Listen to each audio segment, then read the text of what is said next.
સમગ્ર રાજ્યમાં ચોમાસાની શરૂઆત થઈ ચૂકી છે। હવામાન વિભાગ દ્વારા કરવામાં આવેલી આગાહી તેમજ આજથી આદ્રા નક્ષત્રની શરૂઆત પણ થઈ ગઈ છે।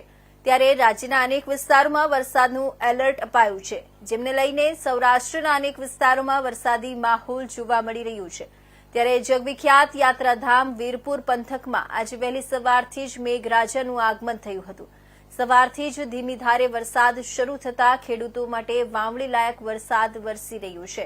તો જે ખેડૂતોએ આગોતરો પાકનું વાવેતર કર્યું હોય તેમના માટે પણ આ વરસાદ કાચા સોના માફક છે।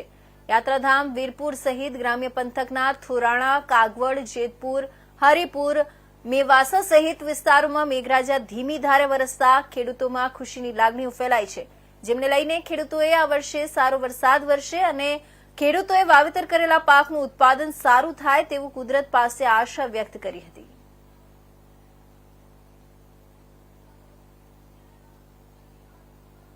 પંથકમાં આજ સવારથી ધીમી ધારે વરસાદ સારો એવો વરસાદ વરસી રહ્યો છે અને વાવણી લાયક વરસાદ છે અને વાવી દીધા પછી એ લોકોને પણ સારો એવો વરસાદ આ કામ કરી રહ્યો છે અને આવો નવો આ વર્ષમાં સારું એવું ચોમાસું રહે અને અમને સારી એવી ઉપજ મળે એવી અમે કુદરત પાસેથી અપેક્ષા